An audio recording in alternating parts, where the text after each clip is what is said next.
Good morning students. अब तुलसीदास का गीतावली हम पढ़ेंगे। उसमें आपका पहला पद्य देखिए, जो मैं होत मात मते मह वह। इसमें दिया गया है गीतावली में, इस पहला वाला जो पद्य है इसमें भरत के अंदर जो गिल्टी थी, जो हीन भावना आ गई थी माता के प्रति, तब वो कहते हैं कि जो मैं मात मते माँ हवे, यदि मैं माता की मति वाला, माता की बुद्धि वाला होता तो जननी जग में या मुझको कहाँ काले माँ दोय हूँ। तो हे जननी, हे माँ, कि मैं इस संसार में अपने इस मुख की काले माँ को जो आपने लगा दी है वो मैं कहाँ पर धोऊं। क्यों हो आज होत सुच शपथन कौन माने सांची, कि यदि मैं आज पवित्रता की शपथ भी खाऊं कि मैं गलत नहीं हूँ, मेरी माँ गलत नहीं है, तो मेरी इस बात को सच्ची कौन मानेगा, इस बात पर विश्वास कौन करेगा। महिमा मृगी कौन सुकृत की खल बच विसगन बाँची। अब वो उदाहरण देकर कहते हैं कि क्या कभी पुण्यात्मा की महिमा रूपी हिरणी दुष्टों के निंदा रूपी बाणों से घायल हुए बिना रह सकती है, कि दुर्वचन रूपी बाणों से घायल हुए बिना कभी रह सकती है? ऐसा तो कभी संभव ही नहीं है। गहना जात रचना काहू की, रचना मीन्स जीव, के जीव किसी की भी जीव को नहीं पकड़ा जा सकता। कहो जाए जो सूझे, कि वो वही कहेगा, हर व्यक्ति वही कहेगा जो जिसकी समझ में आएगा, यानी कि मेरे प्रति कोई अच्छे भाव प्रकट नहीं करेगा। दीन बंधु करुणा सिंधु बिन कौन ये की बुझे, कि दीन बंधु के दीन दुखियों के सखा के समान श्री राम करुणा सिंधु, करुणा के समुद्र, बिन कौन ये की बुझे, मेरे हृदय की कौन जान सकता था। अर्थात मेरे भाई श्री राम के अलावा मेरे हृदय की कोई नहीं समझ सकता। तुलसी राम वियोग विषम विष विकल नारी नर भारी। तुलसीदास जी कहते हैं कि भरत कह रहे हैं कि राम का वियोग विष के समान हम सब नर नारियों को भारी हो रहा है। जिस तरह से विष शरीर को भारी कर देता है, मृत्यु की ओर ले जाता है, उसी प्रकार श्री राम के बिना हमारा शरीर भी इसी प्रकार का हो रहा है। भरत सने सुधा सींचे सब भय देश समय सुखारी, के भरत के स्नेह रूपी अमृत के वचनों को सुन करके उस समय वहां पर सभी उपस्थित लोग सुख का अनुभव करने लगते हैं। अब दूसरा देखिए, मेरो सब पुरुषार्थ था। अब क्या होता है कि लक्ष्मण को शक्ति लग जाती है, मूर्छित होकर गिर पड़ते हैं, तो राम बहुत दुखी होते हैं। पहले पद में भरत दुखी हो रहे थे, इसमें राम दुखी होते हैं। राम क्या कहते हैं, मेरो सब पुरुषार्थ था, मेरी सारी शक्ति खत्म हो गई है, सारी शक्ति कमजोर पड़ गई है। विपत्ति बटावन बंधु भाव बिन करो भरोसो काको, के विपत्ति को बांटने वाला मेरा भाई जो बाह के समान था, जो मेरे हाथों के समान था, कि अब मैं उसके अलावा किस पर भरोसा करूं। सुन सुग्रीव सोचहूं ऊपर भरो बदन विधाता, के हे सुग्रीव सुनो, मुझे तो ऐसा लगता है कि शायद ईश्वर ने अब मुझसे मुख फेर लिया, अर्थात मेरा ईश्वर ही मुझसे रूठ गया है।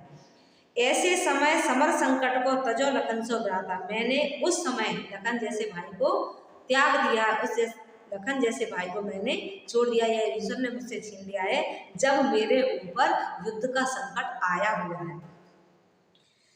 गिर कानन जय शाखा मृग हों पुण्य अनुज संगाती, जब मैं युद्ध हार जाऊंगा तो गिर कानन के पर्वत और जंगलों में शाखा मृग कहते हैं बंदर को, बंदर कहाँ चले जाएंगे, जंगलों में और पर्वतों पर चले जाएंगे। हों पिन अनुज संगाती, मैं भाई का साथ पकड़े रह जाऊंगा। हवे है कहाँ विभीषण की गत रही सोच पर छाती, मेरा हृदय इससे अत्यधिक भारी और भावुक हो रहा है कि यदि हम युद्ध हार गए तो विभीषण की क्या स्थिति होगी। विभीषण कौन थे, लक्ष्मण का रावण के छोटे भाई लक्ष्मण, वो विभीषण जो किसका साथ दे रहे थे, राम के साथ थे। तो वो कहते हैं कि यदि मैं युद्ध हार गया तो विभीषण का क्या होगा। तुलसी सुन प्रभ वचन भालु कपि सकल विकल ही हार, के तुलसीदास जी कहते हैं कि वीच और वानरों ने जब प्रभु श्री राम के ऐसे वचनों को सुना तो उनकी छाती भर आई, अर्थात वो शिथिल हो गए, कमजोर पड़ने लगे। जामवंत हनुमंत बोले तब कौशल जान प्रसारी, के उसी समय पर जामवंत हनुमान को की प्रेरणा दी कि तुम सुबेसण वैद्य को बुला करके ले आओ। ऐसी प्रेरणा दे करके फिर हनुमान जी कहाँ जाते हैं, संजीवनी लेने के लिए कहाँ पे जाते हैं, पर्वत पर चले जाते हैं। वो उन्हें ये ज्ञान कौन देता है कि सुबेसण वैद्य जो कि लक्ष्मण को बचाने का कार्य करेगा, सुबेसण वैद्य लक्ष्मण हनुमान से कहेंगे कि जाकर के तुम संजीवनी लेकर आओ। तो ज्ञान कौन देता है, जामवंत हनुमान को बताएगा तुम जाकर के किसको लेकर आओ, सुबेसण वैद्य को यहाँ पर ले आओ। अब तीसरा देखो, हृदय घाव मेरे वीर रघुवर के। अब संजीवनी लक्ष्मण को मिल गई और संजीवनी प्राप्त करते ही लक्ष्मण मूर्छित अवस्था में पड़े हुए थे, वो उनमें चेतना आ जाती है और वो होश में आ जाते हैं, उठकर बैठ जाते हैं। तब सब लक्ष्मण से प्रश्न करते हैं। तो लक्ष्मण क्या कहते हैं, हृदय घाव मेरे हृदय में तो घाव लगा था, मैं घायल हुआ था, लेकिन पीर रघुवर के, लेकिन इसका दर्द रघुवर यानी कि श्री राम को हुआ था।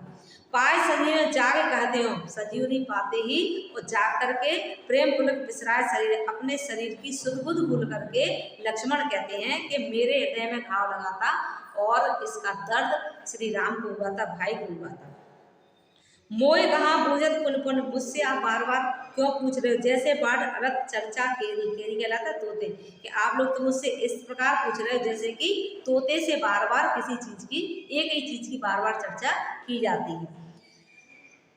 शोभा सुख छति लाभ भूप कहाँ, केवल कांत बोल हीरे की। आप लक्ष्मण कहते हैं कि शोभा सुख छति मीन्स हान, लाभ मीन्स लाभ, भूप का के राजा क्या, केवल कांत मोल हीरे की, के हीरे की चमक और मोल को सिर्फ और उसकी लाभ और हानि को सिर्फ राजा ही समझ सकता है और कोई नहीं जानता। तुलसी सुन सौमित्र वचन सब, धन सकत धीरे धीरे। तुलसीदास जी कहते हैं सौमित्र, इसमें सौमित्र किसको कहा गया है, लक्ष्मण को, क्योंकि सुमित्रा के पुत्र थे। तो क्या कहते हैं तुलसीदास जी कि सुमित्रा के पुत्र लक्ष्मण कहते हैं कि धन सकत धीरे धीरे, के बड़े बड़े धैर्यवान भी धैर्य धारण नहीं कर सकते सौमित्र के वचनों को सुन करके। उपमा राम लखन की प्रीति की, क्यों दीजिए कीरे नीरे, के क्या कहते हैं तुलसीदास जी कि राम और लक्ष्मण के प्रेम की उपमा तो का वर्णन तो उस प्रकार नहीं किया जा सकता जैसे कि दूध और पानी को मिला करके जब उन दोनों के प्रेम का वर्णन किया जा सकता, अर्थात उन दोनों को अलग नहीं किया जा सकता, उसी प्रकार से राम और लक्ष्मण के प्रेम का वर्णन भी नहीं किया जा सकता। ये हुआ आपका गीतावली। ओके।